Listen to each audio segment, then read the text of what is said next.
Welcome to Lunch Break with the Rabbi. Today is Wednesday, October 14th, I think it is. And today is the 26th day of the month of Tishrei as we get ready and we get closer to Shabbat. As we continue our discussion with the sin of the golden calf, sin of the golden calf, where am I? The sin of the tree of knowledge. There we go. Back. The book of Genesis, the story of Adam and Eve, and we're to continue to discuss what happened with the sin of the tree of knowledge and how were they able to make such a mistake. Yesterday we discussed the ploys of the snake, and because of their greatest temptation, because of their great personality, they had this great temptation. They say a story about once this priest wanted to go on vacation. And he was looking for somebody that can replace him, but then not lose the crowd when he comes back. So he thought of a great idea. He'll ask the rabbi to fill in for him in the confession stand.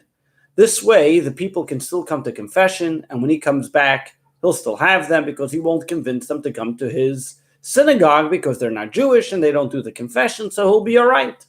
So the rabbi agrees to sit in the confession stand while the people come by to give their confession. The rabbi sitting there and the local thief comes by and he says, "Oh, Father, I'd like to confess for what I have done." And the rabbi sitting in there says, "Well, what have you done?" So he says, "Well, I stole $100. So he says, "Okay, what's the plan? What do you, how often do you do this?" He says, "About once a month, I steal about $100.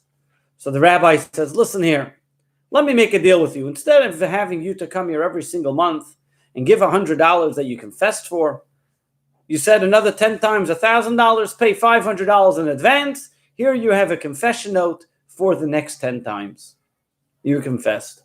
And then the next person comes and says, the next politician says, "Well, I took bribery. What should I do?" And again, make some type of deal that the rabbi gets a cut from, and so on and so forth, and avoids them coming for the next few confessions. The priest comes back for vacation. He's waiting for his weekly or daily clients to come and say their confession. And all of a sudden, nobody's showing up. And he goes out to the local thief and he says, "Hey, how come you didn't come to confession?" He says, "What do you mean? I signed a contract. I don't have to come for the next 10 times. I gave you already a bonus, $500 in advance." All of a sudden, the priest is furious. He says, "What's going on?" He comes to the rabbi and says, "Rabbi, what kind of contracts did you make?" And the rabbi tells him, "You don't understand. You look at the present. I look for the future." When we look at the sin of the golden calf, there's one interesting, unique word that keeps on being the sin of the tree of knowledge. There's one word that keeps on being repeated in this week's Torah reading when God confronts Adam and Eve of their sin of eating from the tree of knowledge. God asks Adam and Eve, "What did you do?" And Eve responds, "Well, I was tempted and I was given by the snake, and I have thus eaten and will eat." Adam says the same, "V'oichel," and I will eat from it. Why do they use the terminology of the future? If they have already eaten from the tree of knowledge, why do they respond to God, "And I was given the fruit and I will eat from it"? They should say, "I was given the fruit and I have eaten from it." And over here, the mystics explain the depth of what happened here with the sin of the tree of knowledge. The sin of the tree of knowledge, Adam and Eve realized, was not something temporarily.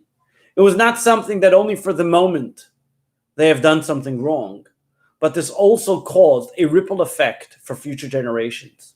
They realized that they will always be eating from the tree of knowledge, meaning the temporary pleasure that they may have gained has quickly subsided, but the results and the repercussions will be eternal.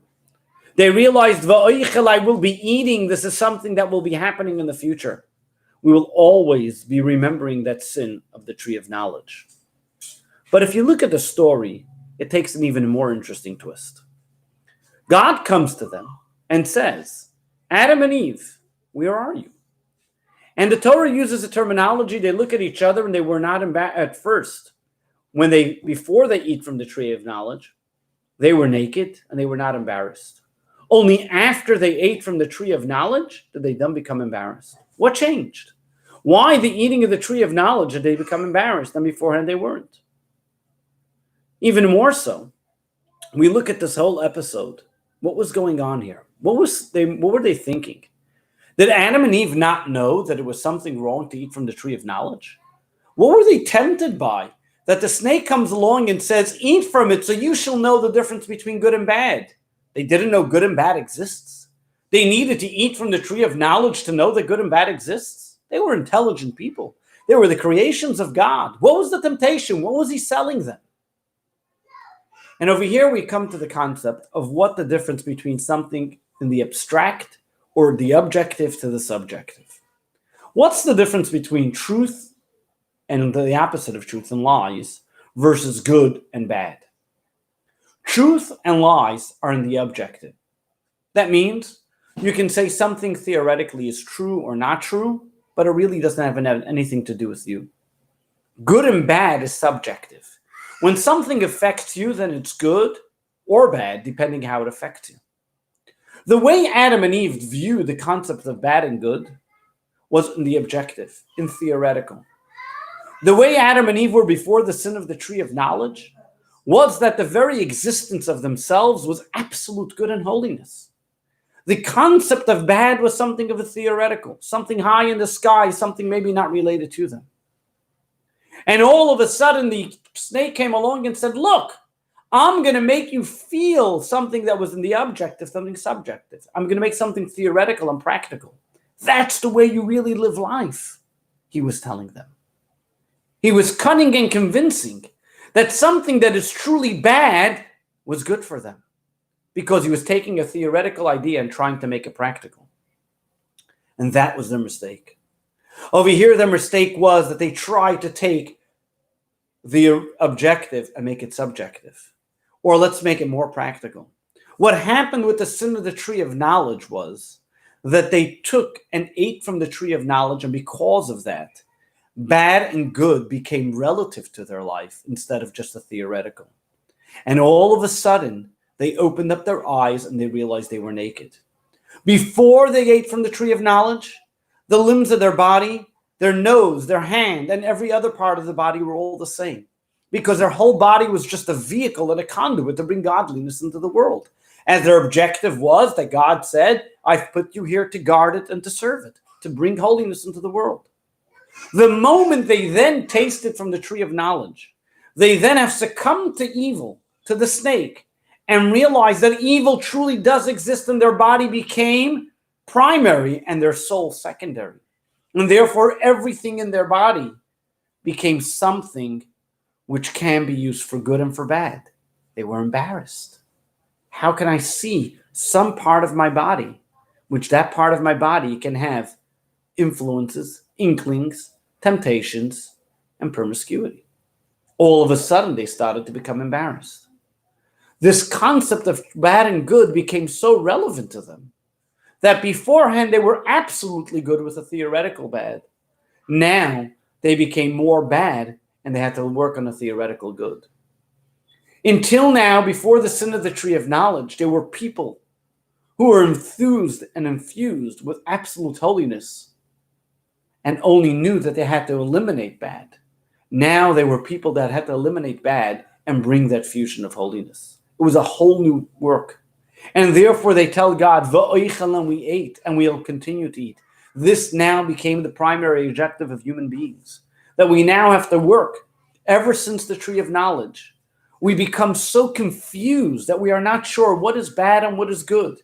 We have the snake trying to convince us that something that is good is bad and something that is bad is good.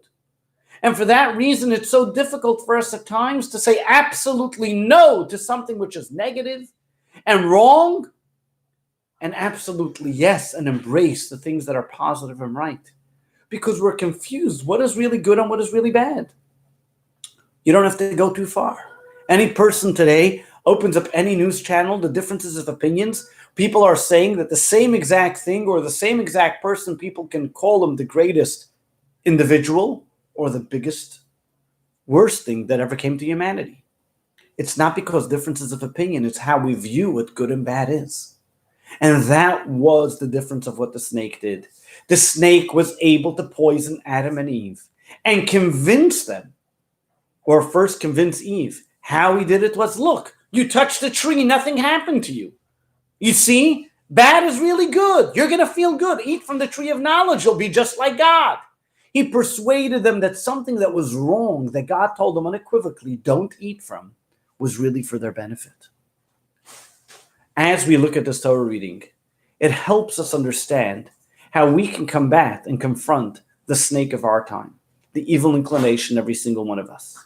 After the sin of the tree of knowledge, we unfortunately have to deal with the realistic feeling is that we are material beings with physical temptations and trying to bring in a spiritual entity into us.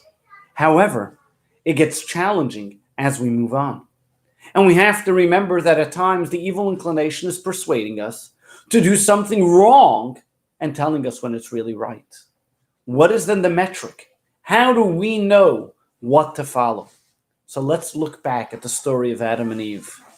And the answer is it what God wants? Yes or no? What did God tell me to do? Did God tell me not to eat from the tree of knowledge? Yes. Is it going to bring me life? Am I going to be like God? I don't care, but that's not what God told me to do. So the evil inclination can persuade me and convince me and tell me and wish me all these wonderful things that are going to happen. But I know that if it's not what God told me to do, it's going to have repercussions that I will always endure, just like the sin of the tree of knowledge. So too, my friends, every single time we are come to a crossroad, and we have to think, are we doing the right thing or the wrong thing? We have the Torah as our guide, God as our master, to be able to show us where, what, when, and how we are able to go about it, what's the right choice to take. As Moses told the Jewish people before they went into the land of Israel, behold, God has put before you life and death, good and bad. And he tells you choose life. We have the instinct to do the right thing. It is just our ego that causes us and persuades us and say, nah, I'll get through it. Let me do it. I'll be able to overcome it. I'm bigger than that. Let me just try it out just for a little bit.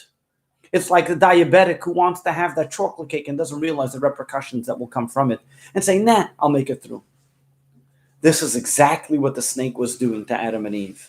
And Adam and Eve taught us in that one word, and I continue to eat it. If we do the wrong thing, if we don't listen to what God has commanded us, we continue to reap the repercussions from it.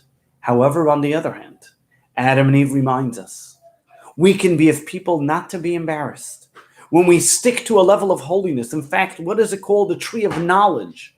Knowledge, not wisdom, not comprehension, but knowledge. Because knowledge is what changes. Knowledge is what teaches us what is right and what is wrong. You can be the smartest person, the most articulate individual. But if you don't have the moral compass between what is right and what is wrong, you're very well off to go off the deep end. Remember, my dear friends, let us take to heart the message that Adam and Eve tell us. Yes, they only had 3 hours left to keep to the challenge. We now in this world need to repair what they have done wrong.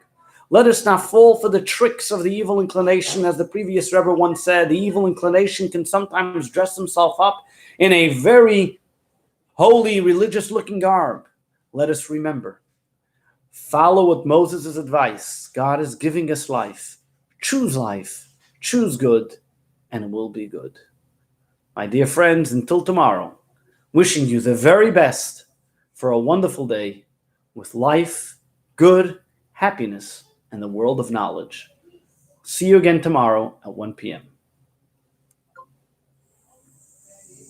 Yes.